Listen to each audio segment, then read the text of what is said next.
తెలంగాణ మంత్రి పొన్నం ప్రభాకర్ ఆంధ్రప్రదేశ్ ముఖ్యమంత్రి చంద్రబాబుకు బహిరంగ లేఖ రాశారు. రాష్ట్ర విభజన అంశంపై బీజేపీ జనసేన నేతలు చేస్తున్న వ్యాఖ్యలను నియంత్రించాలని ఆయన విజ్ఞప్తి చేశారు. ఆంధ్రప్రదేశ్ తెలంగాణ విభజనను భారత్ పాకిస్తాన్ విభజనతో పోల్చడంపై తీవ్ర అభ్యంతరం వ్యక్తం చేశారు. బీజేపీ ఎంపీ తేజస్వి సూర్య చేసిన వ్యాఖ్యలు తెలంగాణ ఏర్పాటుపై విషం చిమ్మేలా ఉన్నాయని ఆయన విమర్శించారు. ఆ వ్యాఖ్యలను లోక్సభ రికార్డుల నుంచి తొలగించేలా స్పీకర్కు లేఖ రాయాలని చంద్రబాబును కోరారు. ఇక అలాగే కోనసీమకు తెలంగాణ దిష్టి తగిలింది అన్న పవన్ కళ్యాణ్ వ్యాఖ్యలు ఇక్కడి ప్రజల మనోభావాలను దెబ్బతీశాయని పేర్కొన్నారు. తెలుగు రాష్ట్రాల మధ్య వైషమ్యాలు రగల్చడం ఎవరికీ మంచిది కాదన్నారు పొన్నం ప్రభాకర్.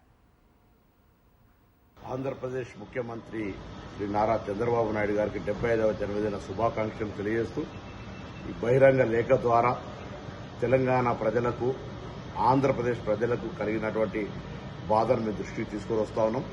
విభజన జరిగిన తర్వాత రెండు రాష్ట్రాల ప్రజలు సహృద్భావ వాతావరణంలో అన్ని రకాల సంబంధాలను కొనసాగిస్తూ రెండు తెలుగు రాష్ట్రాల అభివృద్ధి చెందాలని కోరుకుంటా ఉన్నాం. కానీ ఇటీవల జరిగిన అనేక పరిణామాలు విభజనను అవమానపరిచే విధంగా జరుగుతున్నటువంటి వ్యాఖ్యల్లో మీరు మరి కూటమి రాజకీయ నాయకులుగా భారతీయ జనతా పార్టీ నాయకత్వం మీద ఒత్తిడి తెచ్చి భారత్ పాకిస్తాన్లతో పోల్చినటువంటి వ్యాఖ్యల్ని రికార్డు నుంచి తొలగించి మరి ఇటువంటి సహృద్భావ వాతావరణం చెడిపోకుండా చూడాలని కోరుతారు. ఎందుకంటే విభజన అనేటువంటి ప్రజల ఆకాంక్షలకు అనుగుణంగా జరిగిన సందర్భంలో మరి గతంలో భారతీయ జనతా పార్టీ కూడా ఒక ఓటు రెండు రాష్ట్రాలని కాకినాడలోనే తీర్మానం చేసింది.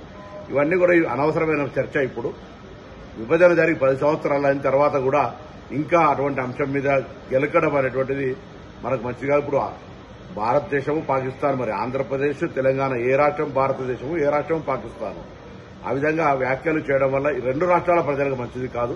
కాబట్టి పెద్దలు సీనియర్ నాయకులు, మీరు ప్రస్తుత భారత ప్రధానమంత్రి గారి కంటే పెద్ద సీనియర్ గా ఉన్నటువంటి మీరు తప్పకుండా ఈ అటువంటి వ్యాఖ్యల వల్ల రెండు రాష్ట్రాల ప్రజలకు రెండు రాష్ట్రాల మధ్య సంబంధాలకు ఇబ్బంది కలగకుండా ఉండే విధంగా ఆ వ్యాఖ్యల్ని పార్లమెంట్ రికార్డులను తొలగించే విధంగా చొరవ తీసుకోవాలని నేను గౌరవ ముఖ్యమంత్రిగా మీకు కోరుతా ఉన్నాను.